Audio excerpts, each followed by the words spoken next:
Hello, thank you for joining us today. We're going to be presenting the findings from a research study that we did in June. It is now, so we did this about 3 weeks ago in June 2020. The topic was racial bias in policing, and we specifically targeted the respondents to be Black men and police officers, and that was a choice because we felt that those were the demographics that had most at stake here. Black men are most affected personally by this issue, and police officers are in a position where they're on the front lines of people who may be able to offer us some solutions to the problem. So just quickly about Think Now. We normally, we're in the consumer research space. So we do work for private companies, Honda, AARP, CVS, et cetera, and state, local, and federal government agencies. So the type of research we normally do is, trying to work with Covered California to try to get people to sign up for health insurance, or the CDC to help with their messaging on public health, or if it's a private company, perhaps testing messaging. However, we felt it was important for us to use the resources we have available to target multicultural consumers, of which we're experts at, to try to help with this current societal problem. So with that said, let's some quick intros. So you have Derrick and I on the call today. I am Roy Eduardo Kokoyachuk. I'm a co-founder and principal of Think Now. I started my career at Warner Brothers in media research, and about 20 years ago, I moved into multicultural research, initially at a company called Garcia Research, which focused mostly on U.S. Hispanic research. But for the last 10 years, I've been here at Think Now, where we focus on Hispanic, African American, Asian, and total market research. I am Argentinian. I speak fluent Spanish. I'm from Buenos Aires. Derrick? I'm Derrick Thomas. I'm originally from Miami, Florida. I transplanted to Atlanta about 18 months ago. I'm fairly new to the Think Now team, and my background is working in government for about the past 20 years. I've worked with government in multiple capacities, from an employee to now in the past 8 as a vendor. And I'm new to Think Now, and pleased to be here and discuss the findings that we have today. Excellent. So before we get started, when we were doing the study, we were asked by several people, well, why are you limiting this to Black men? And why don't you, well, how about Black women? How about Latino men?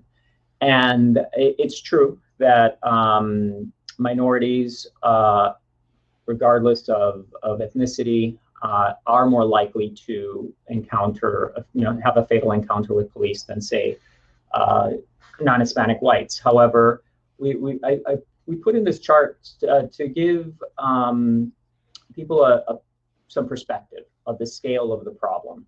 So if you are a Black man in the U.S., there's a 1 in 1,000 chance that you will be killed by a police officer in your lifetime. And how that relates to other groups, so the chart on the right has lifetime risk of being killed by police per 100,000. So for Black men, it's nearly 100 per 100,000.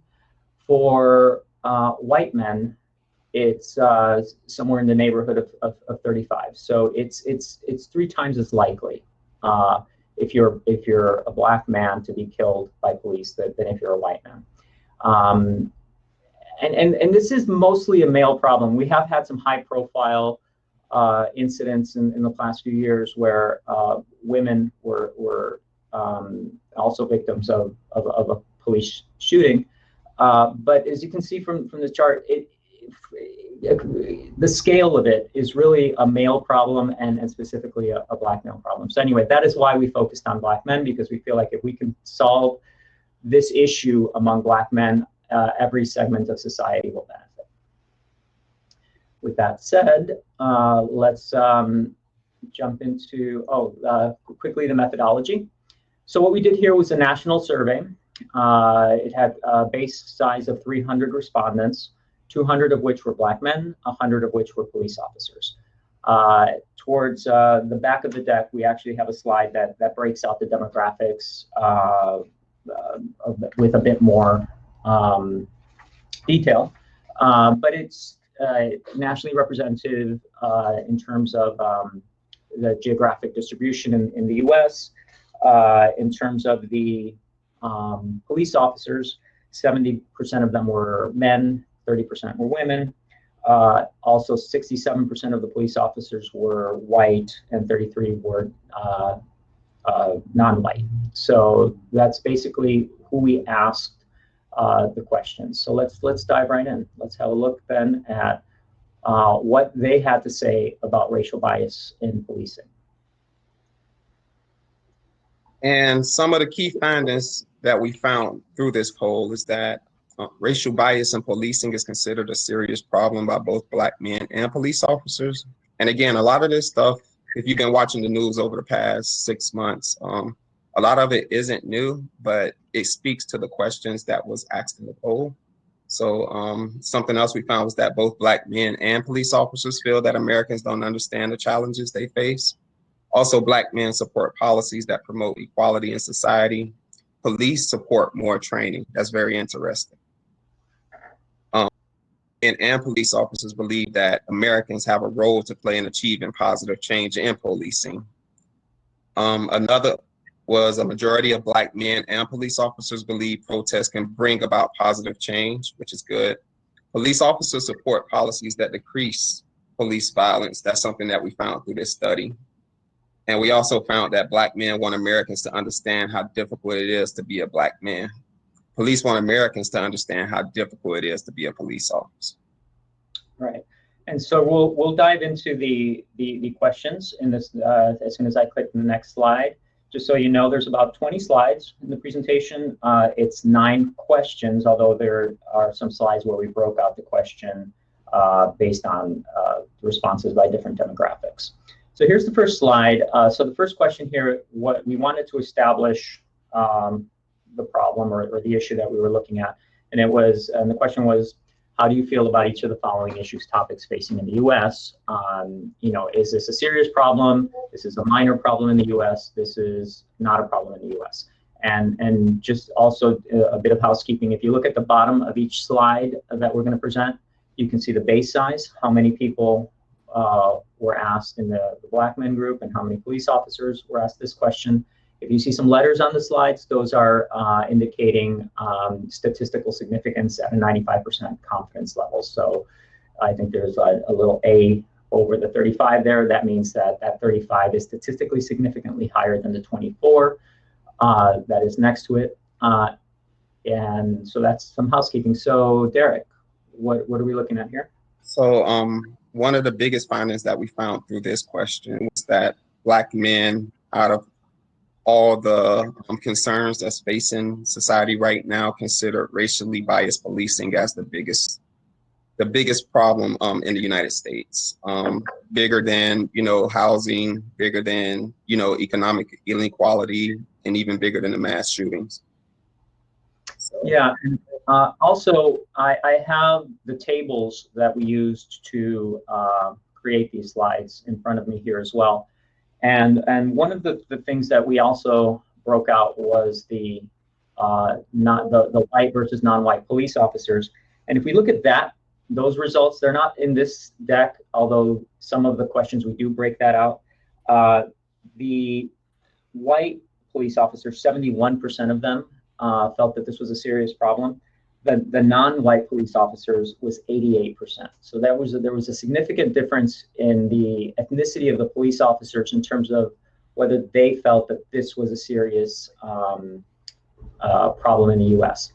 Also, before we go to the next slide, I see that we are getting some questions. We will address them at the end of the presentation, and so we will be able to come back to these slides when we get to the end, and then go through. Right. I want to make one other note as well, is that what you did allude to at the beginning of this was that this poll was taken in June.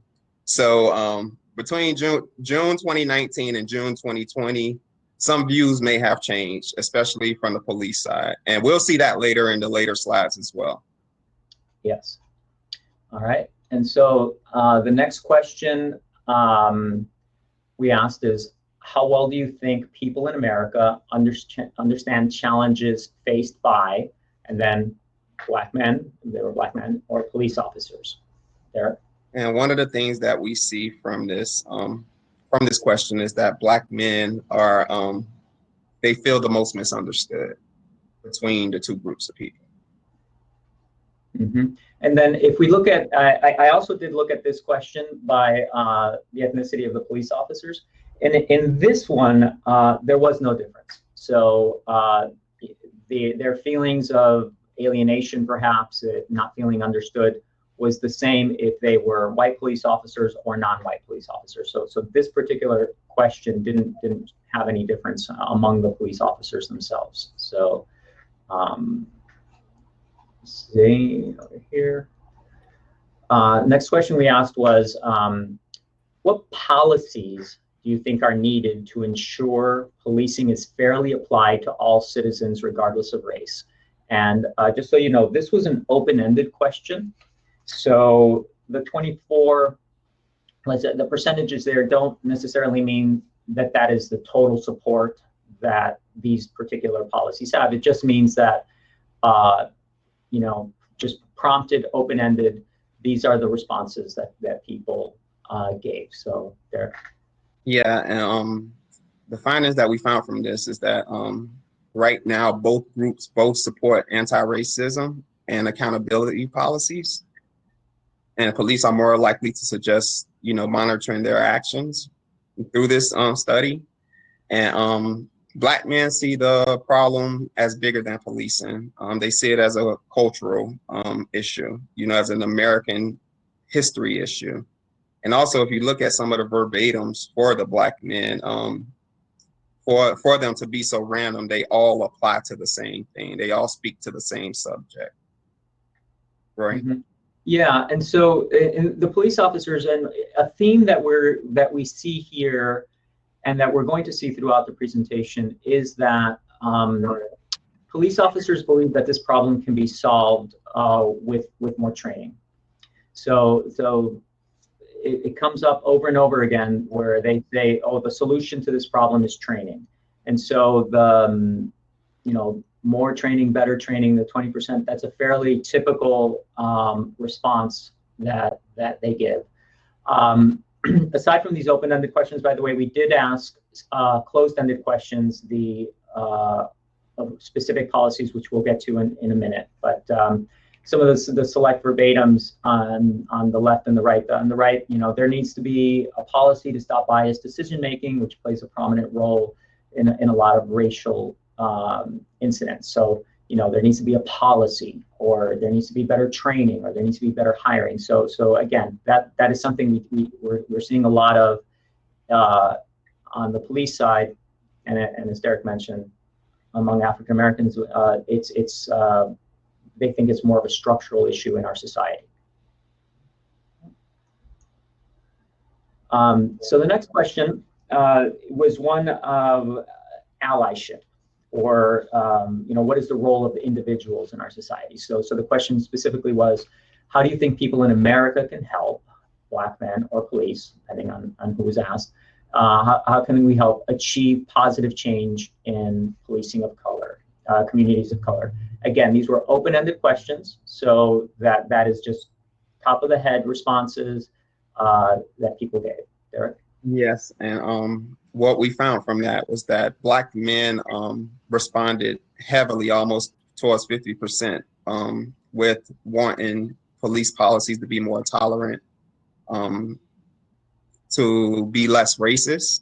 That's just from the results. And from the police standpoint, they wanted more community involvement, more incorporation. So I think from that, just from reading the results, Black men need help, is asking for help from everyone in general.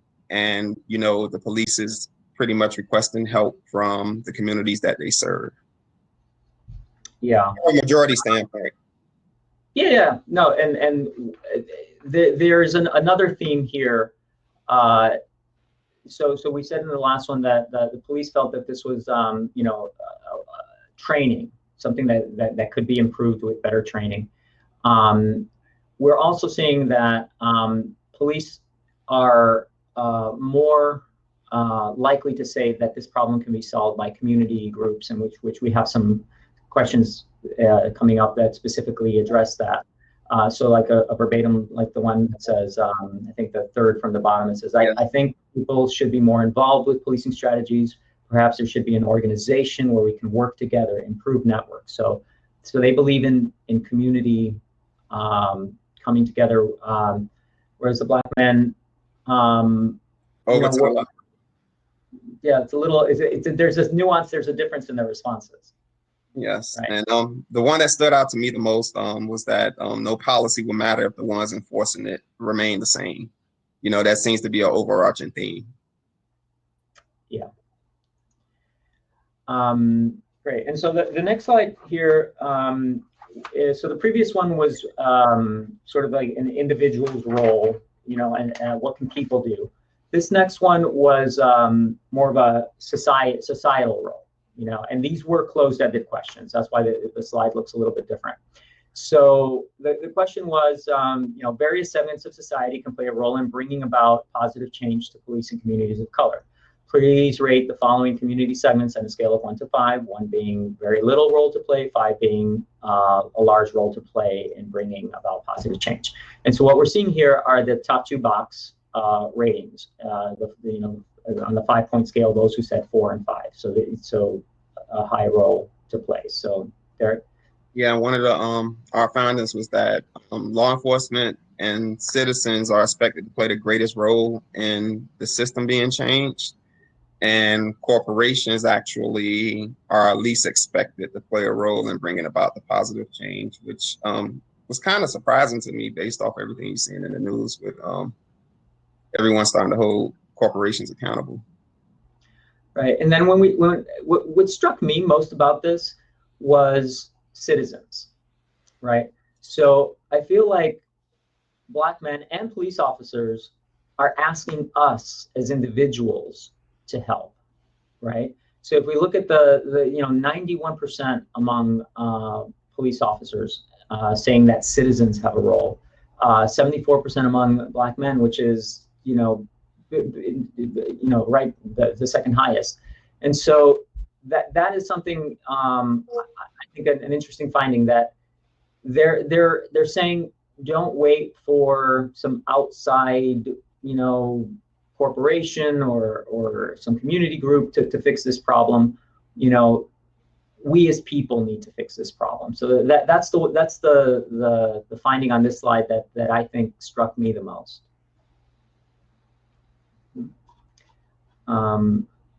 So then from there we went to the same question, but we broke it out by the age of the Black men. And so again, which of these segments of society can play a positive role. And as you can see, there were differences based on age, younger 18 to 34 or 35 plus. Right. And one thing we found is that both young Black men and older Black men agree that law enforcement agencies play the biggest role in bringing about change. And what we found a disparity at was that younger Black men expected less from policy and corporations in bringing about change as opposed to older Black men, which is very interesting. Yeah, and we broke this out by the age range of Black men in a few other slides as well. And there is a definite difference here and I think as I think in the next 2 or 3 slides we'll see I think kind of why that is. But let's move on here. It says, what effect do you believe the current protests will have on changing problems related to policing Black men and communities of color? So this is specific. This was, as we mentioned, was done this June. So this was a few weeks after the George Floyd killing. So this speaks specifically to the protest movement. Yes, and as opposed to the previous slide, one thing we found was that with the younger Black men, they believe that the protests will bring about a positive change, as the previous slide felt, it showed that the older Black men felt that, politicians and corporations held, a little bit of power in that. And we also found that probably a fifth of police officers believe protests will make things worse, which is very interesting. Very, very interesting. Yes, and so as I said on the previous slide, when we were looking at the difference between younger Black men and older Black men, this slide here, right in the middle, that 50% of younger Black men saying that protests will make a difference. I think that is where they're at the moment. Whereas older men think, oh, community groups, churches, etc. Whereas younger Black men are more apt to say that protesting is a way to express oneself or the thing that will help at the moment. So, and even if you look at the messaging right now, Roy, between those two groups, with the older group is more or less get out and vote, get out and vote, get out and vote. The younger group, get out and protest, get out and protest, get out and protest. So yes, something to be touched upon in that community, in our community. Yes. Then on this slide here, it's the next question was, how long do you think it will take to bring about change that ensures that policing is fairly applied to all citizens, regardless of race?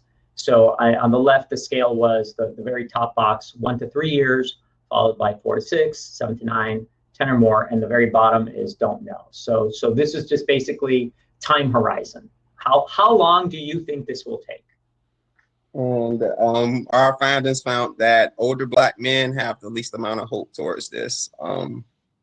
And something else we found, something that we found a little bit peculiar was if you look on the far right-hand side, the responses among the white officers and the non-white officers. And just what we were saying earlier, in that the officers were believing in that training will make things better.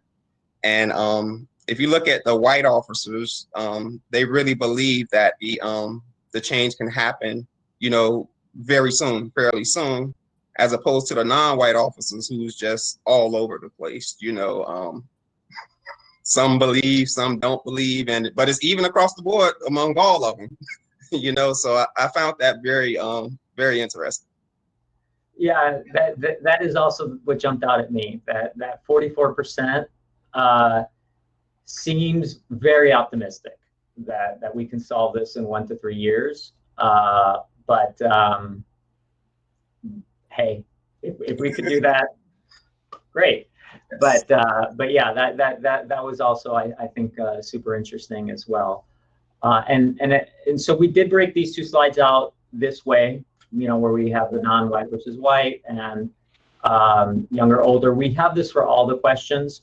So if there's something that you'd want to know, you can certainly email Derrick or I, and we can send you either the tables or specifically if there's something that wasn't included on the presentation.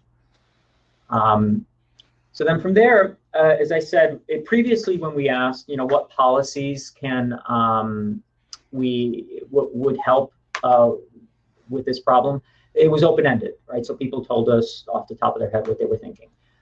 With these next 2 slides, we are looking at specific policies that are promoted by the 8 Can't Wait campaign. So the question was, the following 8 policies have been determined to decrease police violence by as much as 72% in police departments that have implemented them.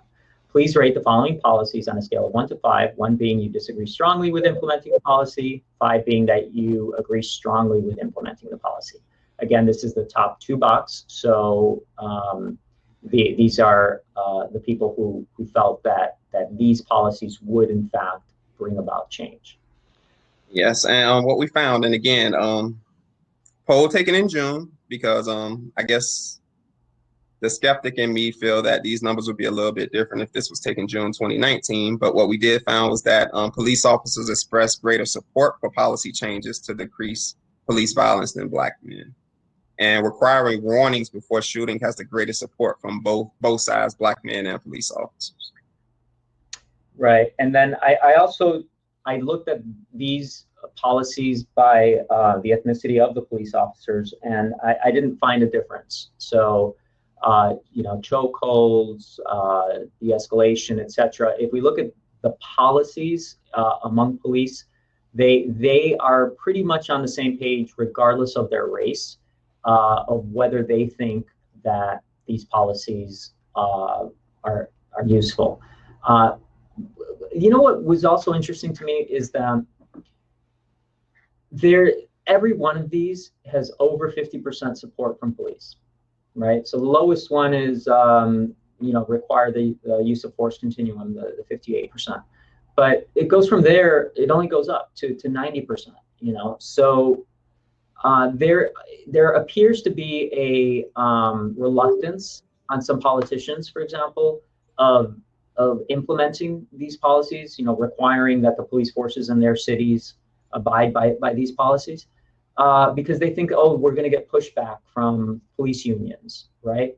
But my hope is that they can see a poll like this or research like this and say, you know what, the majority of the police actually support these policies. So because they too would like this to not be, you know, on the front pages of the newspaper, right? And so that was also interesting to me, that the support that these policies have among police. Does that surprise you?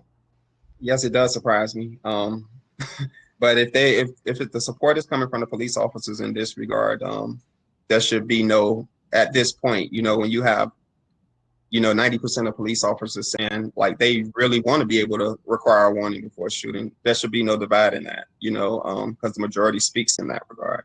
So to see that there are police officers that want to support these policies, you know, let's take the politics out of it. Let's do it. Yeah. Actually, you can go to the website, acantwait.com, and type in your city, and it will tell you whether the police department in your city it has adopted these policies. So that's something we can all do. And then, so this is the same question. We broke this one out by age for Black men. So again, the same 8 policies, level of support. And what we found was that the older Black men expressed greater support for requiring officers to intervene when they witness excessive force being used. So, you know, if that would happen, we wouldn't see a lot of things happening in the news right now. You know, if other officers were willing to step up at the scene. And another finding we found was that younger Black men expressed greater support for requiring warnings before shooting than older Black men, which is very interesting. I would think that both would, you know, support, you know, requiring a warning before shooting. Yeah. The thing that made me a little bit sad when I saw this, require officers to intervene to stop excessive force used by other officers. We all watched the George Floyd video, and the officers standing by and not intervening. That was really difficult to see. That supposedly, by all accounts, good people who want to help their communities, and yet they're standing by. And so that is definitely a policy that needs to get greater attention. And I do believe in the verbatims, and I think in the next couple slides, one where we look at police. Some officers do address that as well. So, and Roy, I was going to say something to that about the verbatims. Speaking to that, when you look at that, and then you actually go back to the verbatims, and look at the verbatims, where the verbatims speak to the culture, the culture in that, good officers won't step up. So we just don't believe in the system overall because of that, and when you see this right here, where 90% want other officers to step up on the scene, and then you read the verbatims where it's just like, well, the culture doesn't allow that,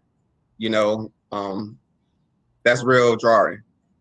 Right. Yeah. So this one we're looking at the black men, and then back here when we look require other officers, that's 86% of officers, right? Who say that. And I can also even break that out. What is that? Question number 8. I can break that out by the ethnicity of the officers. So if we go back to the tables, question number 8. So require officers to intervene. So here it's 86% among the officers. The racial breakdown for the ethnicity of police officers on that one is the same. So it's 86% and 85%. So it's the same. So white officers. So this is my fear was that, oh, this must be driven by minority officers or something like that, or that no. So officers do support this policy. So if people in government, who the city managers, city mayors, city councils, if they see this research, they can feel confident that they will get the support of their police department in this policy, which was so dramatic to see what happens when that is not followed. So, all right. So speaking of verbatims, Derrick was just talking about. So we asked these next 2 slides. What do you wish people in America understood about being, in this case, a black man? And the next slide we have about being a police officer. Actually, you know what, Derrick, just take this one away, man. Yeah. At the end of the day, it's just asking for humanity. That's the consensus among all of these verbatims that I've read. And for everyone else to understand just what it is to walk in those shoes, I think the one that stuck out for me the most, and even I agree with the most, is even being labeled, and if you look in the top left-hand corner, just the first one highlighted, being labeled from our first breath. And again, this is a verbatim, of what someone in a blind study, writes down, being labeled from our first breath. Every negative connotation you can imagine without even getting to know the individuals. And then 400 years isn't going to change overnight. That's the consensus. I wish they understand what being black means and being hated for your skin color and treated unfairly. That's the reoccurring thing. It's starting to become a reoccurring thing, and it hits, because there probably isn't something on here that I disagree with, that, and even hit home for me in some regards, so you just got to read it, and just have a little empathy and understanding, and if you know history of our country, you can understand. Yeah, and then so about reading it. So this presentation can be downloaded from our website. There's a link that says reports. It's because we put this out fairly recently. It's one of the first reports you'll see if you go in this week or next. This slide and the next slide in the PDF version of this deck on our website has a link that you can click on it and actually read the full verbatims, because putting up like what's in the middle here, 35% mentioned that they want people to understand their experience of discrimination, right? or 28%, the struggle of how difficult it is, to live as a Black man. Statistics can sometimes sanitize what, the issue. Reading the two, so Derrick and I read all of the verbatims for all of these questions, and I must say that it was actually difficult to do. Right? It was hard to read over and over again,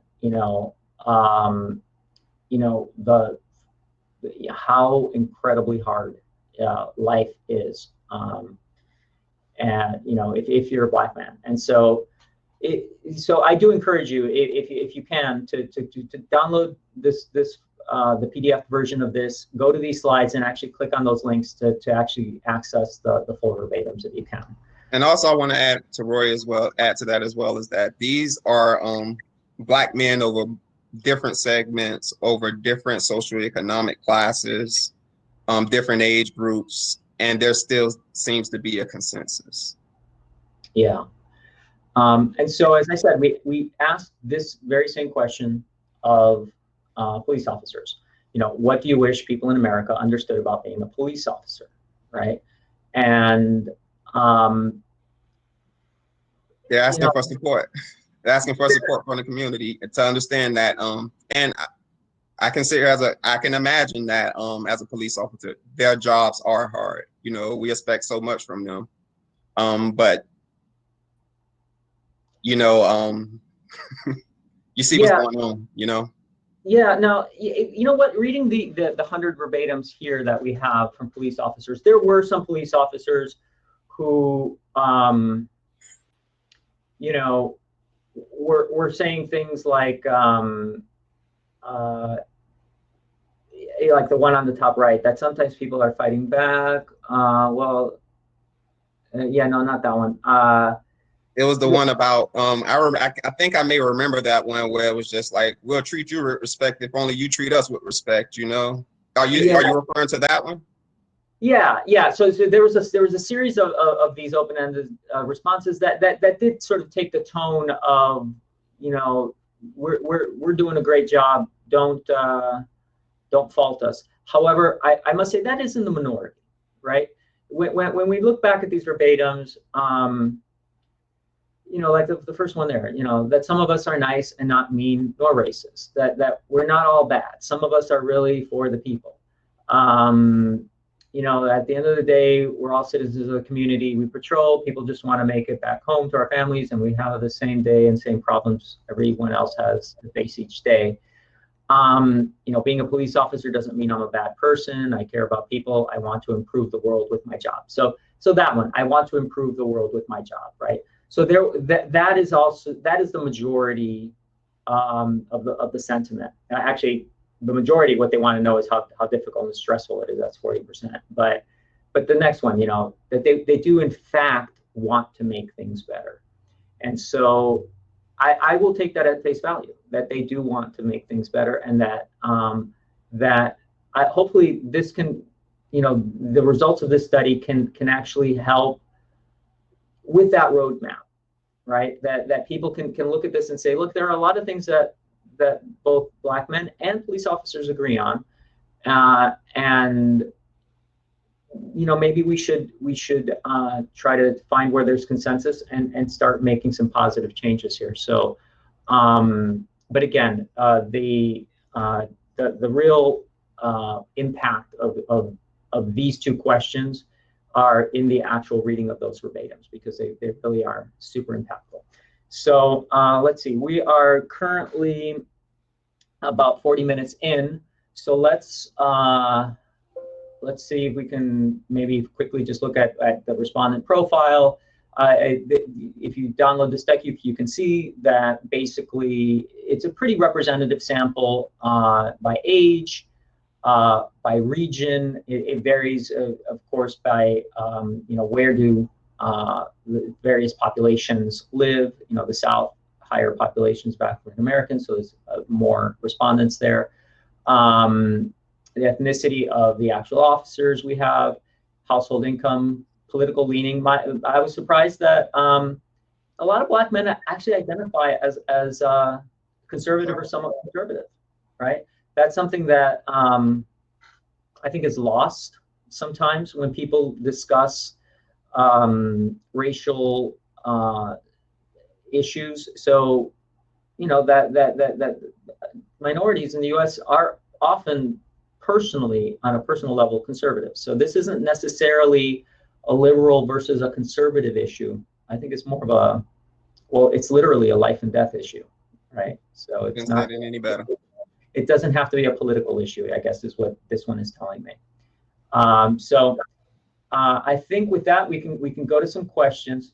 So if you, there's a few questions here that I can see on our slide. So if we don't answer your questions today, and there aren't that many, so we should be able to get to your questions. But later, if you want to reach out about this study, you can reach either me or Derrick. If you have any questions regarding public sector work as well, you can certainly reach out to Derrick. Anything else, anything else to do with market research or multicultural, you can certainly reach out to Christina, who is our VP of Account Management, and she can direct you to who the right person would be. But so let's go to some questions over here. Angela. Yeah, so do any of them jump out at you, Derrick, that you wanted to address right off the bat? Well, I see the question from Angela was first, and I think she presented that through on an earlier slide, and Black men and the police were being so aligned. I think it was in the slide in regards to the racially biased policing. And again, just what I started this conversation with, I think the alignment comes from the acknowledgement of the police officers of this poll being taken in June. I think if this was taken a year ago, 2019, you would have less police officers acknowledging the racially biased policing issue. That's just my personal opinion. But I think in light of what was going on when this poll happened, and again, it was there for us to see. We cannot hide from it anymore. So they had to acknowledge it. So I think that's where the alignment comes from. And that's just me personally. Yeah, and so the question is, yes, I was surprised to see that there was such similarity. But as I mentioned, when we did break it out by the ethnicity of the police officers, you know, that it is a serious issue. It's 71% of white officers said this was a serious problem versus 88% of non-white. So there is a pretty stark difference. There's a wide margin between the white and non-white officers of whether they think racially biased policing is a problem. So if you're a minority and you're an officer, you see it more, right? So white officers, they're not seeing it with from the same perspective, the same eyes. So certainly, Jimmy, where and when did bias and racist culture begin in policing? Well, that's a question. That's a historical question. I don't know that Derrick and I are the experts to be able to answer that question, but I do appreciate the question because it is definitely a problem in American policing, and from what I can gather, that there is this problem in other countries. I know that in Canada they are also struggling with this. In their cases, they have issues with the Native Canadian populations also express similar issues with police brutality towards them. So it's not just an American issue, but it's definitely there. Derrick, did you have one that you wanted to look at? I'm just going line by line. So from Lauren, we have curious, based on the acknowledgement by police officers that this is an issue, what did officers have to say about what they think the issue stems from? For example, pressure put on them by superiors, government, civilians. And I think that last slide spoke to that in regards to what the police officers felt that everyone needs to understood. And if you even go back and look at some of the verbatims, they speak on the pressure that they go from. that they receive? Yeah, that's true. So what do they think the problem is? And when read as a whole, the culture of policing is similar to the culture of, say, soldiers, right? That the brotherhood, and not all of these people were men, so there's like 30% of the police officers we asked were in fact women, but the brotherhood or the camaraderie that they establish as being part of a police force, it has positives, and it has also a lot of baggage and negatives associated with it. So when you do read the verbatims, there are some police officers who are frustrated by this idea that it's a few bad apples, because they say, no, the barrel is rotten. It's not the apples, it's the barrel.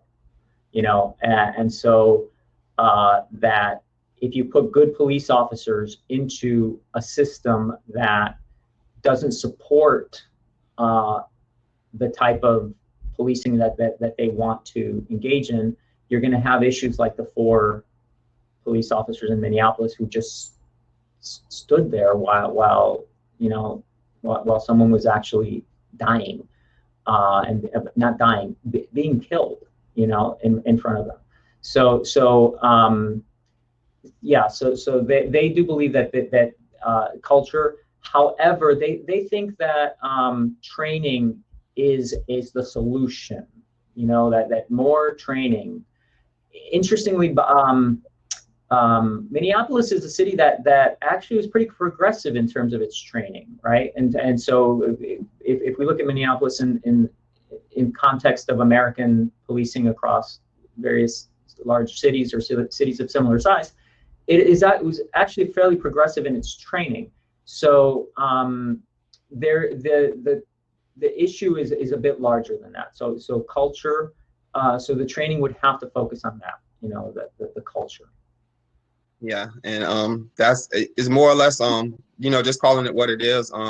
It's a fraternity thing. That's why it's the fraternal order of police. There's some things you just don't speak on outside of the brotherhood. And that's probably something that needs to change. And maybe if that system isn't in place, one of the officers tell Derrick Chauvin to get off that guy's neck. And probably drag him off if he had to. But that line and you hear it when you hear police speak randomly about we can't speak against other officers because of that code. So that's something that needs to be changed. Yeah, and so we have a question. How can city officials use this information to improve their communities? And so it's basically what we see is that there is often reluctance to change policies for fear that the police forces will not in their cities will not support change. I think that what is encouraging to me about these results is that how many officers in fact do support change. So this hopefully is something that city officials can use to bring to their their town halls and their board meetings, and basically call for change and implement the change and actually speak to the officers in a way that they will respond to. So in terms of let's see, a couple other questions. Is this being recorded? Yes. This is being recorded. I see Aaron's question. Will there be further conversations that cover research and statistics on Black women and individuals who identify as non-binary? The reason why, and Roy alluded to this in the earlier part, the reason why Black men was chosen was because of just statistically speaking, everyone is affected. Calling it for what it is, everyone is affected by violence from the police. But what was noticed was that, and even if you look at the top the top of the graph, was the disproportionate cases of Black men, being killed by police. The number is there for women, as you can see, is less than, I don't know, less than 10, less than 5. But when you start looking at the men, it's close to 100. So everyone is a part of the collective conversation. And again, like Roy spoke earlier, if the African American men experience become more positive, what we believe is that everyone's experience will become more positive. Right? Yeah, exactly. And then actually, when I was looking at this slide, I actually wrote down some numbers. So that, Black men are 3 times more likely. When police use force, let's say when there's a police shooting, Black men are actually 3 times more likely to be killed during that encounter than white men. And so then you might say, oh, well, that must be because they are more likely to have firearms. That's not the case. In those cases where the police actually shoot, whites are more likely to be armed than blacks. So 91% of whites are armed in encounters where police actually shoot, versus 85% of blacks. So so they're 3 times more likely to be killed, even though the whites are more likely to actually have to be armed. And so that's why we felt that, or that's part of the reason why we felt this was such an important thing. And that in the U.S., African Americans are about 12% of the U.S. population. So Black men are about 6% of the U.S. population, right? And yet they're 32% of people killed by police. 6% of Americans account for 32% of people killed by police. That's outrageous. So that's why we focused on this. Would we do this study, drilling in on different ethnicities and different groups? The answer is yes, we would. However, it would have to be in the context of a particular city or a particular problem that we're trying to solve. So it's not one that from a national scale that we would be able to likely do in this format, but certainly it's something we're able to do. And then also, Jackie, we are recording this. Can you let us know, or let the viewers know how they can get that? Will they automatically be receiving the email with the recording? And we'll let Jackie respond to that. Derrick, do you have another question here that you'd like to address? Give me one moment. Well, I do see a comment. I see comments, something from Lauren, fears at the foundation of this. I guess that goes to the question she asked in regards to what the police say the issues stem from. So I guess it's from a personal fear with the police officers. I can agree to that. Again, I think going back and reading those verbatims, having those verbatims accessible, I think will speak a lot to that. Right? Yeah. And then Jimmy, thank you for your comment. Remember that police departments are hierarchical, and therefore junior officers have difficulty speaking up against a senior officer when they know they are doing wrong. That needs to be a policy change that is fully supported by the command levels of the department. And as Derrick said, you will see those types of comments expressed by police themselves, especially the police, the younger police officer, the newer police officer, saying that they find it difficult to be heard, that they must be subordinate, to their commanding officers. It's funny. Go ahead. No, because me and you was talking about this yesterday. One of the gentlemen one of the 4 who with George Floyd, he was the mixed gentleman. I can't recall his name right now, but you know, when they did interviews on his family and friends, apparently his goal of becoming a police officer was to try to change the force from the inside. You know, and even him having that agenda of trying to change the force from the inside and being there that day, and again, speaking to that fraternal code or that hierarchical code or chain of command code, wasn't able to do the right thing. And that's Yeah, the way it's heading. very frustrating so in other words, it sounds like police officers who want to do the right thing need help. Yeah, they need help. Yeah, they need help. That they need the support of their police union to be able to do what they're being told in training that they need to do, and it to be allowed. And they need support of the community, the elected officials and the citizens. So, Jackie did respond. She said a recording will follow an email after the webinar concludes. So yes, so you will get a recording of this. If you're looking for the actual report, as I mentioned, you can just simply go on our website. It's thinknow.com. Click on reports. It should be one of the first 3 reports there, racial bias and policing. You can download it there as well. All right. Great. So it is now 11:56 in California, and I believe we have reached the end of our presentation.